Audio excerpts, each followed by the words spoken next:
네, 여러분 안녕하십니까. 오늘 이 시간에는요, 일제강점기로부터의 해방, 바로 우리 광복 과정과 그리고 광복 이후에 대한민국이 수립되는, 정부가 수립되는 과정에 대해서 한번 살펴보도록 하겠습니다. 일단 먼저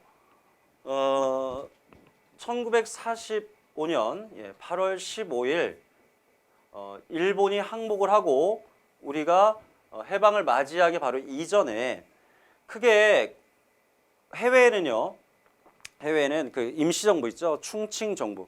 그 임시정부가 발표했던 대한민국 건국강령이라는 게 있습니다. 자, 그리고 화북지방. 이 화북지방에는 그 김원봉이 만들었던 조선민족혁명당의 조선의용대 일부가 이 충칭정부로 가서 합류했지만 나머지 김두봉이 이끌던 사람들이 바로 화북지방을 이동을 했었죠. 그래서 화북지방에 있던 조선청년연합회와 연합을 해서 조선독립동맹이라는 걸 만들었었어요. 조선독립동맹. 그리고 국내에는 여운형과 안재용이라는 이 두 분이 중도 세력들이 조직을 했던 조선건국동맹이 있었죠. 자, 이렇게 크게 보면 해외와 국내, 그리고 해외에서는 우파와 그리고 김원봉이 차면서 좌우 연합적 성격을 띠게 된 임시정부, 그리고 조선독립동맹이라는 완전한 좌파, 이렇게 이제 구분을 지을 수가 있는데, 이들이 각각 해방 이후에 어떤 나라를 세울 것이냐, 어떤 국가를 세울 것이냐에 대해서 발표한 적이 있어요. 이거를 건국강령이라고 하게 되는데, 이 건국강령은 조금씩 내용은 다르지만 하나의 공통점이 있어요. 그 공통점이 뭐냐면 바로 민주주의 공화국을 수립한다는 면에서는 서로 일치하고 있습니다. 자, 규제를 가지고 이거는 이제 구체적으로 한번 살펴볼 것이고요. 자, 우리가 해방을 한 이후에 소련군이 보다 일찍 한반도에 들어오게 됩니다. 그래서 소련은 이 북쪽 지역을 인민위원회라는 걸 설치를 하고, 이 인민위원회로 하여금 행정과 치안을 담당하도록 해요. 그러니까 한마디로 자치권을 준 거죠. 간접 통치입니다. 간접 통치. 근데 뒤늦게 이 한반도로 들어온 미국 같은 경우는 직접 미군들이 우리를 통치하면 행정권을 장악하게 되죠. 그래서 미 군정이 수립이 돼요. 한마디로 미 군정이 수립됐다는 것은 일본에서 미국으로 바뀌었을 뿐 실제로 미군의 통치를 받는 것이죠. 그래서 소련은 간접 통치의 방식을, 미군은 직접 통치의 방식을 추구했고, 이 과정에서 미국의 제안으로 38선의 군사분계선을 긋게 됐는데, 이것이 결국은 영원한 지금 현재까지 남북한이 분단되는 어떤 그 사건이라고 볼 수 있겠습니다. 자, 모스크바에서 삼국 외상회의가 열립니다.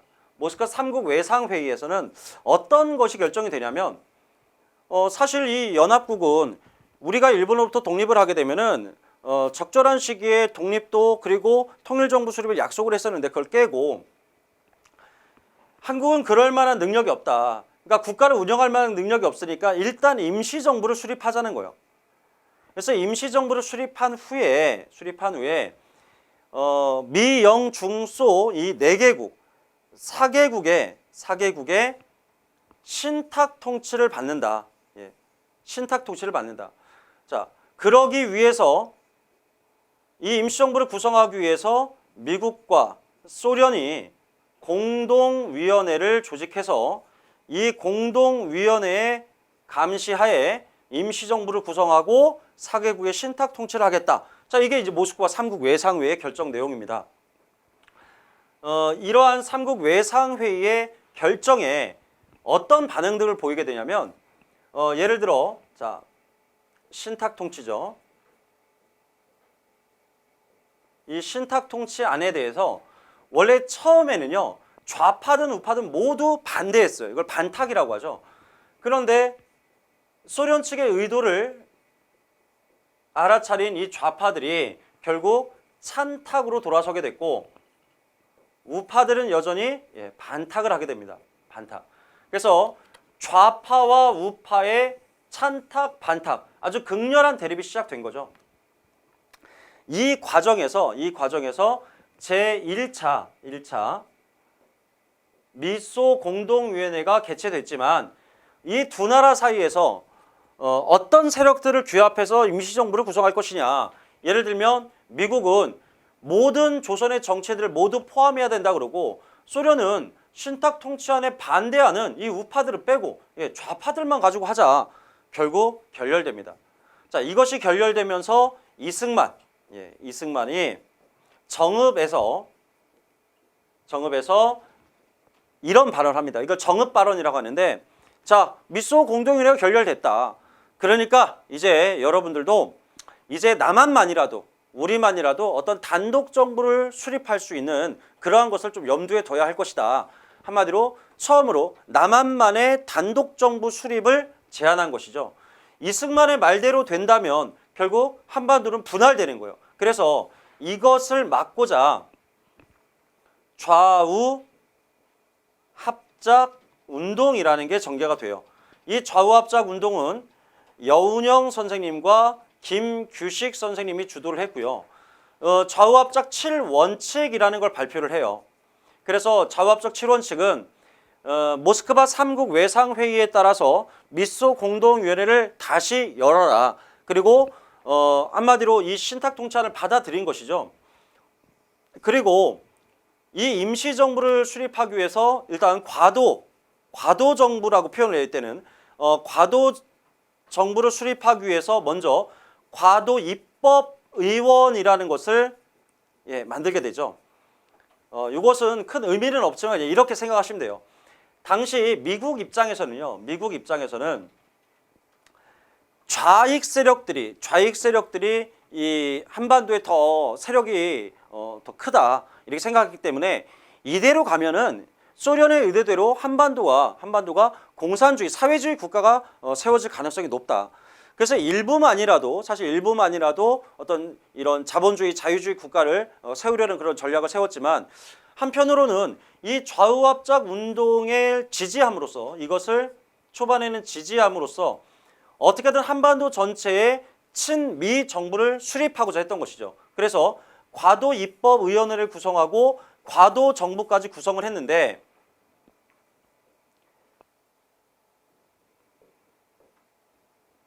이 차 미소 공동위원회마저 결렬이 되고 유럽 지역에서 미국과 소련의 본격적인 대립, 바로 냉전이 시작되면서 결국 이 좌우합작 운동을 지지를 철회하게 돼요. 한마디로 미국이 마음이 떠나게 된 것이죠. 자, 그래서 어떤 일이 벌어지냐면 미국은 이 한반도의 문제를 2차 미소 공동위원회가 결렬된 이후에 유엔으로 보내게 돼요. 근데 유엔 총회에서는 남북한 총선거를 통해서 통일정부를 수립하라고 했지만 북한 측에서 자신들에게 불리하다는 이유로 입국을 거부하면서 총선거가 치러지지 못합니다. 그러자 이 문제는 다시 유엔 소총회로 넘어가게 되고 유엔 소총회에서는 선거가 가능한 지역만이라도 우선적으로 실시해라. 그럼 가능한 지역이 어디입니까? 바로 이승만이 정읍 발언에서 주장했던 남한만의 단독 선거안이 유엔 소총회에서 결정이 된 거죠. 그래서 이 50총선거, 이 유엔 소총회 결의에 따라서 1948년 5월 10일 이 총선을 통해서 바로 제헌의회를 구성하고 제헌의회에 따라서 결국 대한민국이라는 국가를 건국하게 됐는데 마지막까지 단독 정부 수립을 막고 통일정부 수립을 위해서 노력했던 게 바로 남북 협상운동입니다. 남북 협상운동. 이것은 김구 선생님과 김규식 선생님이 북한 측에 제의를 해서 북한을 직접 찾아간 후에 남북 제 정당 사회단체 대표자 회의라는 걸 개최함으로써 통일정부 수립을 위해 끝까지 노력을 했지만 결국은 북한 측에 약간 이용당하고 결국 미국과 남한 측의 이승만 정권의 어떤 반대로 인해서 결국 실패하게 됩니다. 그래서 여러분들이 여기서 이제 조심하셔야 될 것은 뭐냐면 이 과정을 한 번에 기억을 하셔야 된다는 거예요. 한 번에 큰 틀에서 기억을 하셔야 된다는 거예요. 자, 잠깐만요. 이게 왜 이러지? 예, 됐네요. 자, 어떤 식이냐면 1차 미소 공동위원회가 있고 2차 미소 공동위원회가 있는데 1차 미소 공동위원회 때 이거에 결렬된 후 이승만의 정읍 발언이 나왔고 이승만의 정읍 발언에 반대하기 위해 좌우합작위원회, 그러니까 좌우합작 운동을 추진하게 되었고 2차 미소 공동위원회가 결렬된 후에 좌우합작 운동을 지지했던 미국이 그것을 철회함으로써 이 문제가 유엔으로 넘어갔고 결국 유엔은 유엔 총회가 있고 유엔 소총회가 있는데 유엔 소총회에서 남한만의 단독 선거가 결정이 됐다. 그래서 이거를 마지막까지 막고자 했던 게 남북 협상 운동이라는 것이죠. 그래서 남북 협상 운동과 좌우합작 운동의 공통점, 바로 통일정부 수립을 위한 노력이었다라는 것이고 이것에 둘 다 참여한 분이 김규식이죠. 여운형과 김규식, 김구와 김규식. 이렇게 기억을 해 두셔야 됩니다. 자, 그러면 이제 교재를 가지고 한번 볼까요? 자, 광복 직전에 해외에는, 국외에는 크게 두 개의 단체가 있다고 했습니다. 그죠? 자, 민족주의 계열에는 한국 독립당이 있죠. 근데 이게 좀 헷갈리실 거예요. 예를 들어서 원래 1930년에 김구 선생님이 민족주의 우파들을 모아서 한국 독립당을 만든 적이 있어요. 그러다가 1935년에 김원봉이 민족혁명당을 만들고 임시정부의 해체를 요구하면서 좀 화가 났던 김구 선생님이 다시 민족주의 우파들을 모아서 한국 국민당이라는 걸 만들었죠. 그러다가 1940년에 충칭에 도착한 후에 다시 한국 독립당으로 또 이름을 바꾼 거죠. 그리고 해방 이후에 국내로 들어와서 또 한국 독립당을 창당하게 됩니다. 그래서 한국 독립당 하면 여러분들 머릿속에는 김구 선생님, 임시정부 세력, 이걸 항상 같이 함께 연상을 하셔야 됩니다. 자, 충칭 정부가 1년 후에, 충칭에 도착한 1년 후에 대한민국 건국 강령을 발표했는데, 자, 이 대한민국 건국 강령을 발표한 분이 바로 조소왕입니다. 조소왕의 삼균주의. 그럼 삼균주의가 뭐냐? 정치, 경제, 그리고 교육의 균등이라는 것인데, 정치의 균등을 이루기 위해서는 우리가 인종이나 성별, 직업, 재산, 자, 이런 거와 상관없이 누구나 정치에 참여할 수 있다는 게 바로 보통선거죠. 바로 정치적 균등이란 보통선거의 확립을 의미하고요. 경제적 균등은 사실 조선 중후기부터 실질적인 빈부격차는 바로 토지로 인한 문제죠. 토지. 그래서 토지와 어떤 기관 산업들을 모두 국유화하겠다. 약간 사회주의적인 어떤 요소도 엿보입니다. 이런 부분에서는. 그리고 교육의 균등은 결국 가난하든 부자든 함께 교육받는 의무 교육을 시행하겠다. 자, 이렇게 해서 민주공화국을 수립하겠다는 것이 바로 조소왕의 삼균주의입니다. 그리고 1942년에는 바로 조선민족혁명당을 만들었던 김원봉이 자신이 만든 조선의용대를 이끌고 한국광복군에 참여하면서 임시정부와 한국광복군이 좌우연합적, 통합적 성격을 띠게 된 것은 우리가 이 무장독립사를 할 때 한번 얘기한 적이 있었어요. 그죠? 매우 중요한 부분이기 때문에 기억을 해 두시고요. 자, 이렇게 임시정부가 건국강령을 발표할 무렵 화북지방에서는, 보통 우리가 화북지방이라고 하면 바로 이 러양 지역에서, 항커우에서 출발한 조선의용대가 러양에 갔다가 러양에서 예난으로 가는 세력, 충칭으로 가는 세력이 있는데, 바로 충칭으로 갔던 게 바로 요 김원봉이었고요. 사회주의 조선의용대원들을 끌고 화북지방으로 이동했던 게 바로 김두봉인데, 이 김두봉이 이 지역에서 활동하던 화북 조선청년연합회와 연합해서 조선 독립동맹을 결성했고, 이 조선 독립동맹은 사회주의 계열입니다. 따라서 건국 강령에 보면 보통선거를 통한 민주공화국 수립, 토지 분배 및 대기업의 국유화, 의무교육의 실시. 자, 어떻습니까? 대한민국 건국강령과 거의 유사하다는 것이죠. 예. 그리고 이 조선 독립동맹 산하에 있었던 조선 의용군에 대해서는 예, 전에 무장독립사에서 말씀드렸다시피 중국 공산당하고 연합을 해서 예, 호가장, 예, 중국 공산당 군대를 팔로군이라고 하는데 이 팔로군과 연합해서 호가장 전투에서 일본군을 예, 무찌르기도 했고요. 나중에는 소련으로 소련으로 이동을 하기도 했고 또 이들이 중국의 국공내전에 참여했다가 나중에 이제 돌아와서 북한의 인민군이 되기도 하죠. 자, 그 다음에 예, 국내 지금까지 해외에는 지금 대한민국의 한국독립당, 대한민국 임시정부의 한국독립당이 있었고 그 다음에 조선 독립동맹 이렇게 좌파들이 있었죠. 국내에는 조선 건국동맹이 있습니다. 예, 조선 독립동맹과 헷갈리면 안 돼요. 자, 조선 건국동맹은 여운형과 안재홍이라는 분이 예, 함께 주도를 했고요. 둘 다 중도 세력입니다.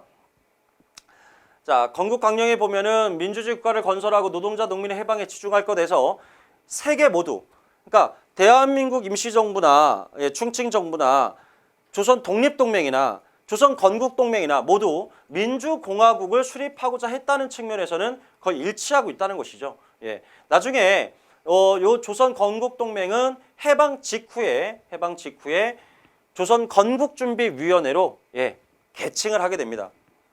그래서 요 부분 예, 제가 강조하고 싶은 부분은 바로 요 부분입니다.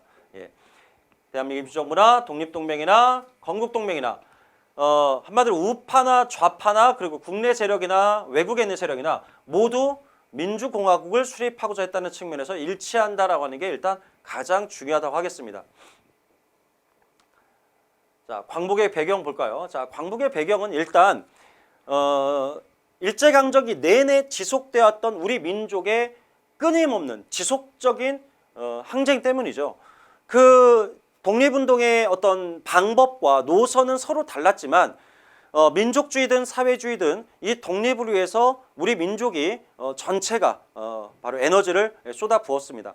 하지만 불행하게도 우리가 이 임시정부가 만들었던 한국광복군이 일본의 선전포고를 하고 연합국과 함께 싸우긴 했지만 결국 일본이 항복을 하게 된 것은 조선에게 항복을 한 게 아니라 바로 연합국에게 항복을 했다는 거죠. 연합국에게.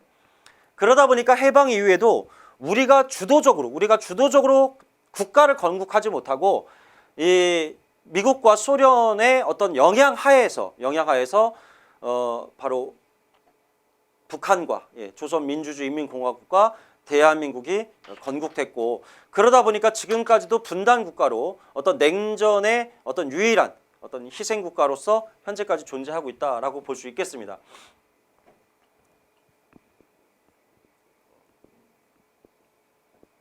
자, 여기 보시면 2차 세계대전 중에 미국, 영국, 중국의 대표들이 모여서 이집트 카이로에서 자, 약속을 했습니다.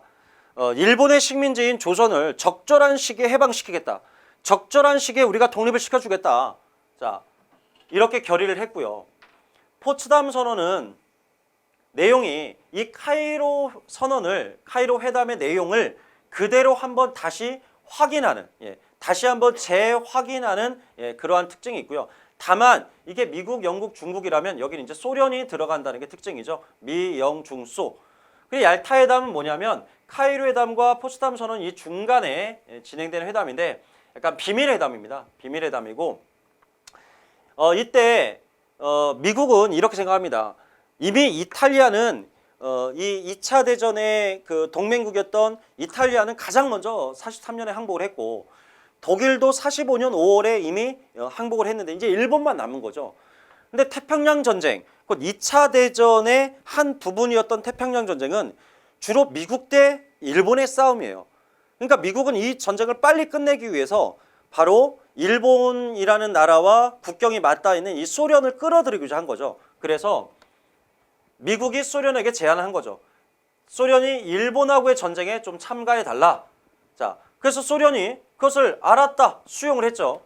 하지만 얄타회담에서 분명히 전쟁에 참여하기로 해놓고 소련은 차일 피일 계속 이걸 미룹니다. 그러자 미국은 결국 원자폭탄을 나가사키와 히로시마에 2번 투하하게 됐고, 일본이 이제 궁지에 몰려서 항복을 하려고 하니까 그제서야 소련은 참전을 합니다. 그래서 소련이 참전하고 일주일이 채 안 돼서 일본은 항복을 하죠. 따라서 소련은 전쟁에서 특별히 기여한 부분은 없지만 어쨌든 전쟁에 참전을 했기 때문에 승전국으로서의 어떤 이권을 누릴 수가 있었죠. 그게 바로 한반도에 소련 군대를 진주시킬 수 있는 근거를 마련한 겁니다. 자, 그래서 결국 38도선을 기준으로 이걸 먼저 제안한 게 미국이에요. 자, 미국이 얄타회담에서 먼저 제안을 했고 이것을 소련이 받아들인 것이죠. 자, 그래서 한반도를 놓고 38선을 그은 다음에 38선 위쪽은 소련군이 일본군의 무장 해제를, 남쪽은 미국이 일본군의 무장 해제를 각각 하겠다 이렇게 약속을 한 겁니다. 근데 소련군이 너무 8월 11일 날 일찍, 요 약속을 언제 했냐면 요 약속은 얄타회담에서 했는데 소련군이 8월 11일부터 일찍 진주했기 때문에 뒤늦게 들어온 미국이 결국 미국의 제안으로 38선이 그어졌다는 거죠. 군사 분계선이.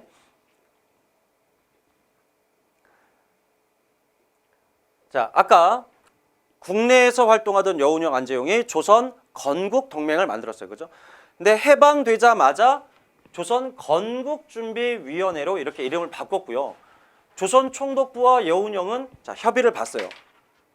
당시 일제강점기에 이 한반도에 거주했던 일본인이 약 80만 명 정도가 있었다고 합니다. 일본 군과 다 일본인들 전체를 합쳐서. 그래서 이들이 일본으로 안전하게 돌아갈 수 있도록 해주는 조건으로 행정권과 치안권을 바로 여운형에게 넘긴다.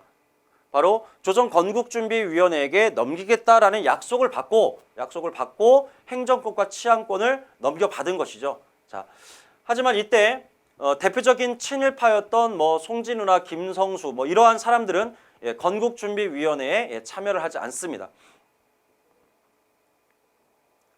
자, 요 부분이 이제 여운형과 여운형의 총독에게, 조선 총독에게 당시 요청했던 부분이고요. 자, 그런데 여운형이 생각했을 때 미군이 한반도에 들어오게 되면 미군 주도로 정치가 이루어질 게 뻔하죠. 예상이 된단 말이죠. 그러다 보니까 여운형은 아예 미국이 들어오기 이틀 전에 나라를 선포합니다. 이미 건국을 해버리는 거죠. 바로 인민공화국을 선포합니다. 조선인민공화국. 줄여서 인공이라고도 하는데요. 자, 미국이 들어오기 이틀 전에 건국준비위원회가 결국 협상에서 유리한 고지를 차지하기 위해서 아예 나라를 선포했다는 것이죠. 하지만 뒤늦게, 자, 이틀 뒤에 미군이 들어왔어요. 당시 미군의 어떤 태평양 총사령관이 메가더죠. 자, 메가더는 포고령 1호라는 걸 통해서 기존의 이런 정치 조직을 모두 다 인정하지 않습니다. 그래서 인민공화국은 선포했지만 결국 아무런 효과를 보지는 못한 것이죠. 자, 바로 이 부분입니다. 상륙한 미군이 조선인민공화국을 인정하지 않았다라는 것. 예. 그리고 바로 군정을 선포합니다. 메가더의 포고령 1호라는 게 있어요. 메가더의 포고령 1호에 따라서 직접 통치 방식으로 통치를 하게 되죠. 상대적으로 북한 지역은 소련이 뭐 했다고요? 자, 소련이 간접 통치를 했다고요. 자, 뭐를 통해서 간접 통치했죠? 바로 인민위원회. 자, 인민위원회를 통해서 간접 통치했다면 미국은 직접 통치의 방식을 취했다는 겁니다. 자, 그리고 어떤 치안을 유지하기 위해서 당시 행정부를 장악한 미군은 이렇게 얘기를 합니다. 기존에 일제강점기에 경찰과 행정 관료들을 그 지위를 그대로 인정을 해줘요. 그리고 사적인 감정으로 친일파나 이런 친일 조직에 대해서 사적으로 보복하는 행위들을 금지하죠. 그러다 보니까 일본이 항복선언을 했을 때 친일파들이 이제 죽었구나 뭐 이렇게 생각을 했을 거예요. 그런데 미국이 들어와서 그들의 지위를 보장을 해주니까 당연히 친일파들은 친미파로 변신을 할 수밖에 없었겠죠. 바로 김성수와 같은 사람들이 친일에서 친미파로 변신하면서 한국민주당을 결성하게 됩니다. 당연히 미국 입장에서는 친미 세력, 이 극우 세력, 바로 친일 세력들을 가장 지지할 수밖에 없었을 거예요. 당시 미군정의 어떤 입장에서는. 자, 미군정화의 여러 정당, 뭐 수백 개의 정당이 있다고 합니다. 요 시기에는. 하지만 그 중에 대표적인 정당들을 보면 첫째, 극좌였던 조선공산당, 바로 박헌영이 이끌었고요. 박헌영은 나중에 6.25 전쟁 이후에 6.25 전쟁의 실패를 책임을 물어서 김일성이 숙청을 하기도 합니다. 또 백남훈, 자 어떤 분이죠? 자 백남훈은 일제강점기에 조선 사회 경제사에서 마르크스의 유물론을 바탕으로 바로 일본의 정체성론을 정면으로 반박했던 그런 역사학자죠. 바로 남조선 신민당이라는 걸 창당했는데요. 당연히 백남훈은 중도 좌파입니다. 중도 좌파. 자, 그다음 한국민주당, 바로 한민당이라고 우리가 보통 얘기를 하고 송진우, 김성수, 바로 친일 세력이죠. 친일 우익 세력들이 바로 해방 이후에 미군정에 협력하면서 미군정의 지지를 받아서 하나의 가장 큰 정치 세력화를 이루어냈습니다. 자, 그리고 독립촉성중앙협의회는 미국에서 활동하던 이승만이 돌아와서 약 200여 개의 정치 사회 단체들을 모두 규합해서 하나로 통합해서 만든 게 독립촉성중앙협의회인데 이제 시간이 지나면서 여기에는 극좌인 조선공산당도 있고 극우 세력인 한국민주당도 있고 서로 이념과 가치가 다른 수많은 정당들이 모여 있다 보니까 결국 분열이 일어날 수밖에 없겠죠. 그래서 결국 이러한 분열에 의해서 결국 독립선언이 약화됩니다. 예를 든다면 친일파 처벌 문제를 놓고 극좌 세력이나 중도 세력들은 처벌하자 이렇게 요구했을 거예요. 그렇죠? 당연히 처벌해야 되겠죠. 하지만 극우 세력, 한국민주당 입장에서는 자기 자신들을 처벌하자고 하니까 당연히 반대할 수밖에 없겠죠.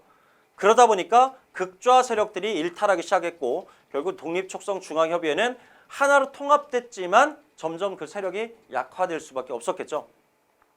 자, 그다음 한국독립당. 한국독립당은 바로 임시정부 요원들이 1940년 충칭정부에서 창당했던 정당인데 임시정부를 해산하고 개인적인 자격으로 입국한 후에 다시 만든 정치 조직이 한국독립당이에요. 왜냐하면 미군정은 임시정부조차 인정하지 않았어요. 그래서 임시정부라고 하는 조직으로서 들어오는 걸 인정하지 않았기 때문에 임시정부를 해산하고 개인적인 자격으로 김구 선생님이나 김규 선생님이 들어와서 만든 것이 바로 한국독립당입니다. 자, 그 다음에 이제 조선국민당, 조선인민당이 있는데 이거는 그냥 중도 세력으로서 인물들만 보면 돼요. 그죠? 안재홍, 김규식, 그리고 조선인민공화국을 세웠지만 거기서 빠져나왔던 여운형 이런 분들이 중도 세력으로서 존재를 합니다. 그럼 북한은 어땠느냐? 자, 남한에 이렇게 수많은 극우부터 극좌까지 수많은 정당들이 난립할 때 북한은 바로 인민위원회를 통해 체계적으로 해방 이후의 북한 사회를 질서를 유지해 나갑니다. 바로 소련군이 미국처럼 직접 통치의 방식이 아니라 인민위원회를 통한 간접 통치의 방식을 추구했기 때문이죠. 하지만 이 인민위원회는 처음에는 좌우 연합적인 어떤 성격을 띠긴 했지만 시간이 지나면서 민족주의 계열 인사들을 숙청하기 시작합니다. 대표적인 게 평남건국준비위원회 위원장인 바로 물산장려운동을 조직했던 조만식을 숙청하면서 민족주의 세력이 약화됐고 결국 김일성이 주도하는 곧 좌파가 주도하는 인민위원회가 만들어지게 됩니다. 그리고 이 이제 인민위원회가 대대적인 친일파를 숙청하고 토지개혁을 통해서 무상몰수, 무상분배 방식으로 이제 토지개혁을 단행하기도 하죠.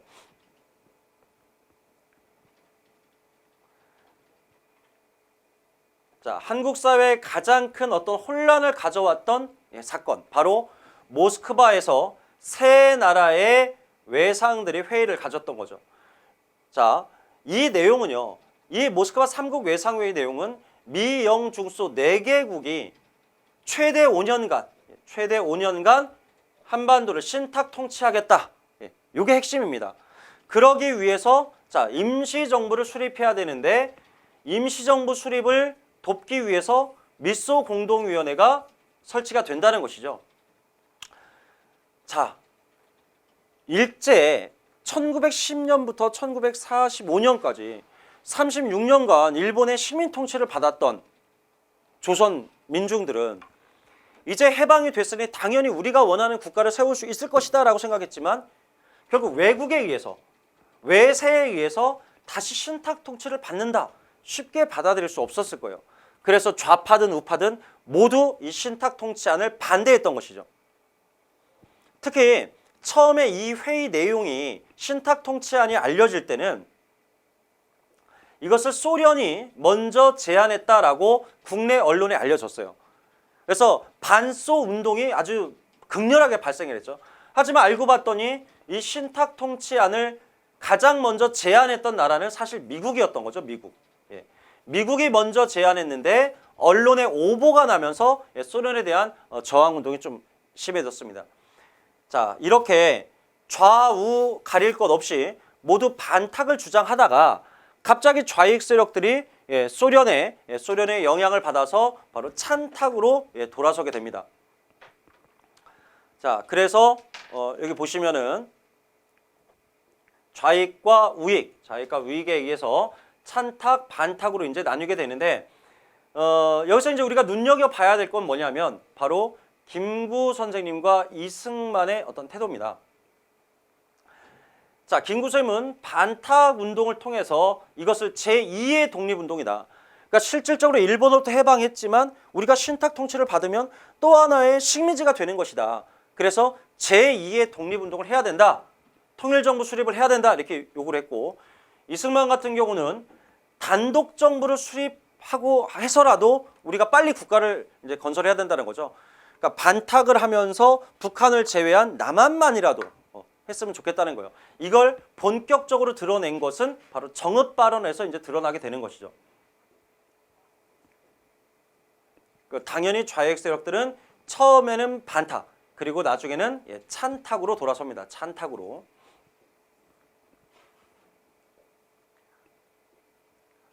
자, 1차 미소 공동위원회가 개최가 됐어요. 자, 이 미소 공동위원회 왜 개최가 된 것이죠? 바로 임시정부를 수립하기 위해서. 그리고 임시정부를 수립하는데 조선의 정치인들을 참여시키기 위해서.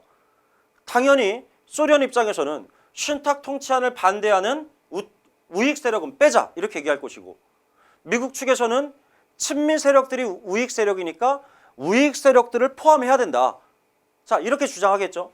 그렇게 주장을 하다가 결국 결렬됩니다.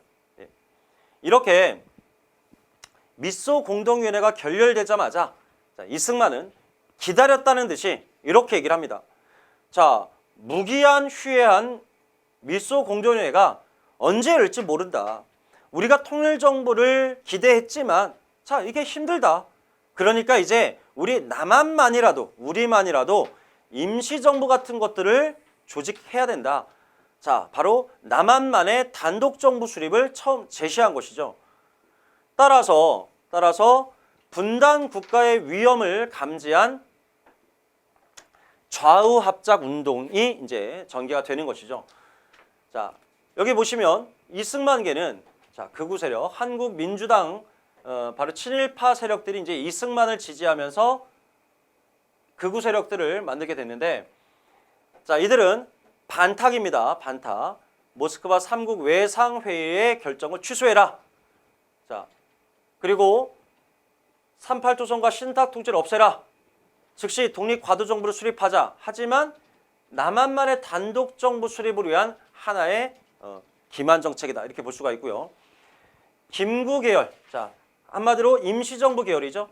자, 임시정부 계열은 똑같이 이승만 계열과 함께 반탁은 반탁인데 중요한 건 통일정부 실현을 목적으로 했다는 것. 이들은 남한만의 단독 정부 수립을 목적으로 했다는 측면에서 같은 우파지만 좀 다르다는 것이죠. 자, 좌우합작 운동. 자, 여기서는 김규식과 여운형입니다. 아까 조선 건국준비위원회는 여운형과 안재용이고 좌우합작 운동은 여운형과 김규식입니다. 자, 좌익계열 볼까요? 자, 좌익계열 같은 경우는 찬탁입니다. 당연히. 그래서 모스크바 3국회를 지지하고 미소 공동위원회를 빨리 다시 열어서 우리가 임시정부 수립하고 길어야 신탁 통제는 길어야 5년이라는 거예요. 5년 후에는 어차피 우리가 통일정부를 수립할 수 있으니까 조금은 마음에 안 들더라도 신탁 통치를 받아들이자. 신탁 통치가 중요한 게 아니고 5년밖에 안 된다는 게 더 중요하다. 자, 이런 입장인 겁니다. 하지만 중요한 것은 바로 좌우합작 운동인 것이죠. 자, 좌우합작 운동의 배경. 자, 좌우합작 운동, 좌우합작 7원칙에 발표된 배경. 바로 이승만의 정읍 발언이죠. 모스크바 3국 외상회의 결정에 의해 좌우합작으로 임시정부를 수립할 것. 자, 모스크바 3국 외상회의 결정을 수용했습니다. 따라서 미소 공동위원회를 빨리 다시 열어야 되겠죠. 그러면 토지 문제, 친일파 문제 이거 어떻게 할 것이냐. 당시 가장 우리 사회에 이 시기에 당면한 과제는 두 가지예요. 친일파를 어떻게 할 것이냐. 토지 문제를 어떻게 할 것이냐. 여기에 대해서 좌우합작위원회는 몰수, 유조건 몰수 그리고 토지 무상 분여 이렇게 나와 있죠. 원래 우파들은요. 좌파들하고 토지 문제에 대해서 이런 차이를 갖고 있습니다. 개인의 사유재산을 국가라 하더라도 마음대로 뺏을 수는 없다는 거예요. 그래서 우파 세력들은 유상 매수 방식을 원합니다. 한마디로 국가가 토지 개혁을 하려면 땅 주인에게 대가를 지급하고 토지를 산 다음에 농민들에게도 땅을 공짜로 나눠줄 게 아니라 돈을 받고 분배해야 된다는 것이죠. 바로 유상 매수, 유상 분배 방식을 좋아해요. 근데 좌파 같은 경우는 토지 자체가 불평등하게 지금 분배가 되어 있으니까 국가가 단호하게 무상 몰수를 해서 대가 없이 땅을 지주한테 뺏은 다음에 아무런 대가 없이 농민들에게 땅을 분배해야 된다는 무상 몰수, 무상 분배 방식입니다. 근데 여기 보면 조건을 가지고 몰수를 한다는 건 약간 유상을 의미합니다. 유상. 근데 토지를 나눠줄 때는 또 무상이죠. 그래서 이 부분은 우익 세력들은 지지하지만 좌익 세력들이 이 부분을 문제 삼고 토지 무상 분배는 좌익들은 지지하지만 또 이 부분은 우익들은 또 반대를 해요. 그래서 보시면 한국민주당 극우, 조선공산당 극좌죠. 극우 세력과 극좌 세력은 좌우합작 7원칙을 모두 반대합니다. 반대하는 근거가 특히 여기에 있습니다. 여기에. 그런데 여기 보시면 한국독립당의 이제 김구 선생님은 당연히 이걸 받아들입니다. 이렇게 해서라도 우리가 통일정부를 수립하는 게 더 중요한 일이다 이렇게 봤기 때문이죠. 하지만 이승만은 조건부 찬성을 합니다. 근데 이 조건부 찬성은 사실상 반대예요. 왜냐하면 이 이승만 세력의 그 배후 세력이 바로 한국민주당인 것이죠. 그래서 이승만은 겉으로는 자신의 이러이러한 조건을 내걸고 뭐 이것이 선결 조건 되면 받아들이겠다라고 했지만 사실상은 반대인 것이죠. 자, 가장 중요한 것은 당시 미 군정이 어떠한 태도를 보였느냐 하는 것이죠. 이승만이 정읍 발언을 통해 남한만의 단독 정부를 수립하자. 여운형과 김구식은 그렇게 할 수 없다. 어떻게든 우리는 통일정부를 수립하자. 모스크바 3국 외상회의 결정을 우리가 받아들이자. 당연히 미 군정은 이 좌우합작 7원칙을 곧 좌우합작 운동을 지지합니다. 하지만 좌우합작 7원칙에 따라서 과도정부를 수립하는 과정에서 극좌 세력들이 참여할 수 있기 때문에 미군정은 정판사 위조 집회 사건이라는 걸 통해서 조선공산당을 불법 단체로 규정합니다. 조선공산당을 조선 정판사 위조 집회 사건에 연루시켜서 그 세력들을 검거하고 이들을 불법 단체로 규정을 하게 되죠. 불법 단체로. 따라서 이 좌우합작 운동에 극좌 세력들이 참여할 수 없도록 사전에 작업을 한 것이죠.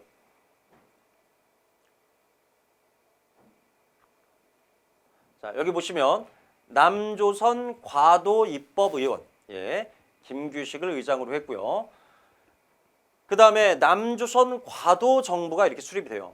자, 이게 바로 좌우합작위원회가 미 군정의 지지를 받아서 바로 만든 것들이죠. 근데 문제는 미국의 정책이 갑자기 변화했다는 거예요. 2차 미소 공동위원회가 결렬됐고요. 결렬된 이유는 똑같아요. 1차 미소 공동위원회와 마찬가지로 임시정부를 수립하는 데 있어서 어떤 세력까지 포함할 것이냐.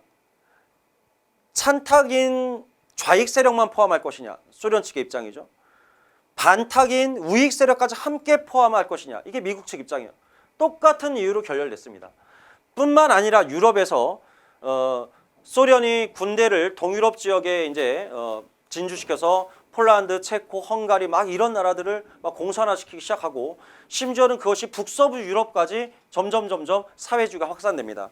이때 미국이 북서부 유럽의 공산화를 막기 위해 마셜 플랜이라는 걸 통해서 대대적인 미국이 자본을 투자하게 되고 또 그들과 함께 북대서양 조약기구를 만들어서 이 소련의 이 확산을 막게 되죠. 이렇게 냉전의 확산과 2차 미소 공동위원회 결렬 이것이 결국 미국의 정책 변화를 가져옵니다.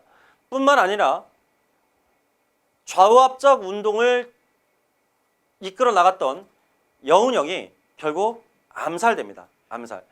자, 이러한 것들을 통해서 미 군정이 지지했던 좌우합작 운동은 결국 실패로 끝나고 말죠.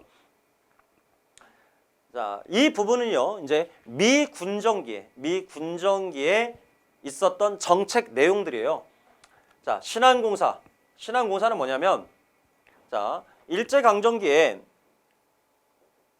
일본인과 일본 기업이 있었겠죠. 자, 일본 기업이 한반도 내에서 가지고 있었던 다양한 시설들이 있을 거고, 일본이 소유하고 있던 드넓은 어떤 토지들이 있었겠죠.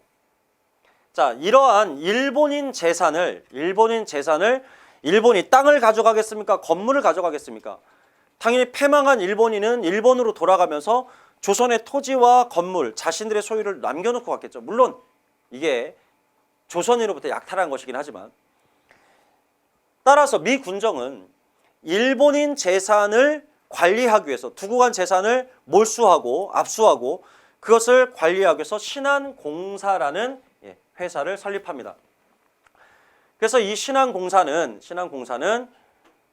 농민들에게 소작을 줘서 이제 소작료를 받는데 대략 3분의 1 정도, 기존 이제 일제강점기의 소작료보다 뭐 한 3분의 1 정도의 낮은 소작료로 소작을 하게 됩니다. 하지만 농민들은 미 군정의 소작료를 더 낮춰달라.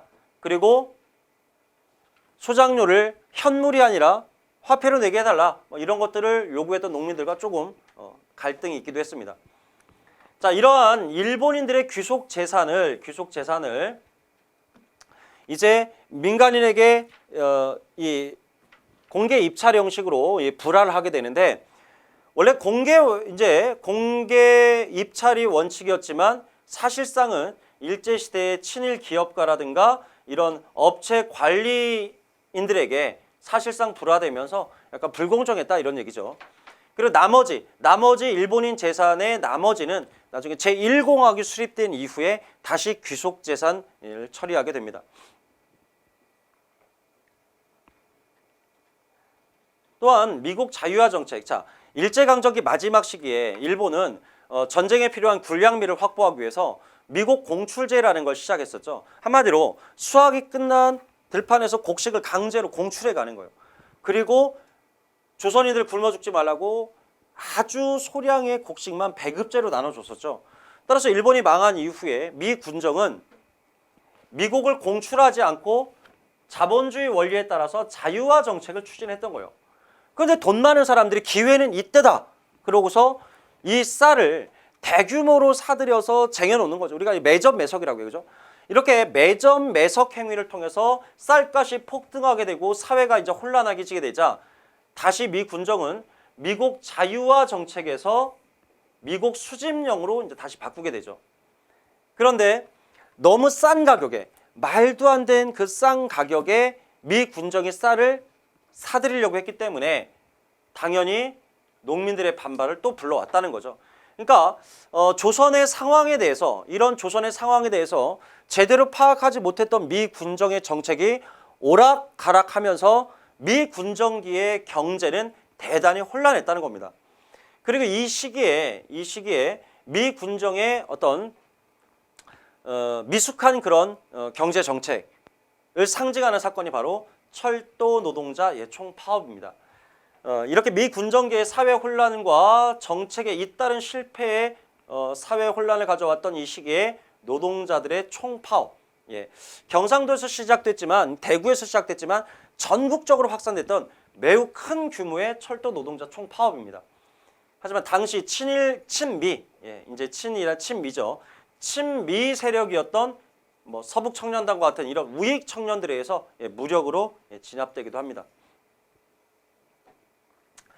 자, 이렇게 해서 해방 직후에 있었던 대한민국의 상황에 대해서 한번 살펴봤습니다. 큰 틀에서 보시면 제가 다시 한번 말씀드리지만 해방입니다. 조선건국준비위원회가 만들어졌고 인민공화국을 선포했죠. 근데 갑자기 미 군정이 오더니 직접 통치를 해요. 그죠? 미 군정이 시작된 겁니다. 수많은 정당들이 있었죠. 수많은 정당 중에 미 군정이 가장 지지하는 것은 친일 친미 세력인 한국민주당과 미국에서 활동했던 이승만의 독립축성중앙협의회죠. 자, 나머지는 거의 무시를 합니다. 자, 모스크바 3국 외상회의에 따라서 1차 미소 공동위원회가 이제 소집이 됐는데 1차 미소 공동위원회가 결렬되자마자 이승만이 단독정부 수립을 주장했다. 정읍 발언. 그렇게 할 수 없다. 자, 통일정부 해야 된다. 좌우합작운동. 미 군정은 좌우합작운동을 초반엔 지지했지만 2차 미소 공동위원회가 결렬되고 소련과의 사이가 악화되고 여운형이 암살되면서 좌우합작운동이 실패하자 미 군정은 결국 이 문제를 유엔으로 넘겼고 유엔에서는 여러 차례에 걸쳐 회의 끝에 남한만의 단독 정부 수립을 결정하게 된 것이죠. 자, 이 부분은 이제 다음 시간에 하겠습니다. 이 부분도요, 조금 전에 우리가 했던 것처럼 그 사건이 계속 꼬리에 꼬리를 물고 연계성을 갖고 나타나요. 그래서 단편적으로 어떤 사건들을 개별적으로 지식을 갖고 있으면 문제를 풀기 어렵습니다. 그리고 지금부터 이제 그 현대 정부까지, 정권까지는 대부분 사건의 순서를 나열하는, 자, 다음 보기에 나온 사건들을 시대순으로 바르게 나열한 것은, 자, 이런 문제가 많이 출제가 돼요. 그래서 사건의 앞두 전후 관계를 살펴서 그 맥락적으로 이해를 하셔야 됩니다. 단편적인 지식을 이 부분에서 통하지가 않아요. 그럼 다음 시간에 보도록 하겠습니다.